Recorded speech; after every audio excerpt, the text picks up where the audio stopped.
Thank you, Mr. Chairman. Thanks to you both for being here. Let's talk a little bit, if we could, about housing at Fort Leonard Wood. And Secretary Wormuth, if I could just start with you. I understand that there are discussions underway about raising the basic allowance for housing at Fort Leonard Wood, which I think is essential both to combat the rising inflation but also support future investments in housing. Will the Army support raising the BAH for Fort Leonard Wood? Senator, we will absolutely look into that. You know, as you probably know, the department raised BAH in, I think, over 50 locations where there were rising costs. So if there's evidence that the costs around Fort Leonard Wood are rising in a disproportionate way, we would want to look at that. Can I have your commitment, your personal commitment, to prioritize this issue, BAH, at Fort Leonard Wood in your discussions with OSD? Yes, I'd be happy to prioritize it. Great, thank you. Along similar lines, I asked you and General McConville both last year at this hearing about the Army's plans to replace aging homes at Fort Leonard Wood, and you both assured me that that would be a priority. Army Material Command followed up with my office afterwards and said that the Army would be earmarking funds for this. However, as of this week, I'm not aware that the Army has allocated any funds toward replacing housing at Fort Leonard Wood. Zero. So my question is, why hasn't the Army put together a plan to replace the aging housing at Fort Leonard Wood, despite agreeing that they need to be replaced? Senator, we have a 10-year infrastructure plan that looks at housing as well as, power projection infrastructure.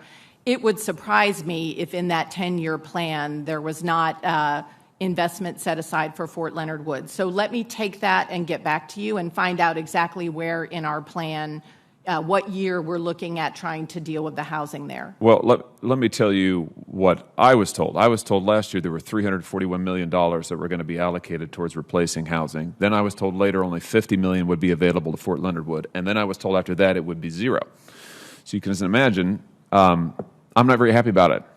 I'm also not very happy about the fact that the Army doesn't include any funding to replace housing at Fort Leonard Wood in the budget request or in the unfunded requirements list for FY23. So why not? Well, Senator, again, I will go and look. We have a 10-year plan. It may well be that there is not money in FY23, but there may be money in future years. So what I would like to do is go back and look into exactly where you are in the schedule. The Army, as I've come to understand in a whole new way, we have a huge footprint with housing at installations all across the country. We can't in a single year take care of all of the housing issues that we have. So we try to look, where the need is most pressing and sort of develop a schedule. But I'd be happy to look into it. And I understand that you're frustrated hearing different things at different times. Well, here's the deal. I realize that you've got issues you've got to address all over the nation and bases all over the nation, but in Missouri, it's a pressing issue. Mm-hmm. And when I'm told that there's going to be funds available for housing in Missouri, and then there aren't, I'm not happy about it. And I'm not happy about getting the runaround about what it's going to be and what it's not going to be. And frankly, what I want to hear is that Fort Leonard Wood's going to be a priority and that it's going to get done. So 10-year, 20-year, 50-year, 500-year plans, I want it done. So if you could follow up with me and give me some hard facts about what actually is happening and when it's going to get done, I would appreciate it. I will. Can I have your commitment on that? You absolutely may, Senator. Okay. Let me shift topics. You gave a speech, Madam Secretary, last year about the Army's role in the Indo-Pacific, and during that speech you said, I'm going to quote you now, if required, the Army can counterattack using its maneuver forces, for example, infantry, striker elements, and combat aviation brigades to restore the territorial integrity of our allies and partners. My question is, given that the DoD has designated China as the pacing threat and the Taiwan scenario as the pacing scenario, what role do you see Army maneuver forces playing in helping us deter a potential Chinese invasion of Taiwan? Well, I think, Senator, that combat credible forces are very important in terms of deterring China. So I can, I don't want to speculate too much on hypotheticals, but I can envision that we would have ground forces in countries, in Southeast Asia, for example, that might be willing in a future conflict to give us access. We exercise regularly with the Philippines, for example. We have a very close relationship with Australia.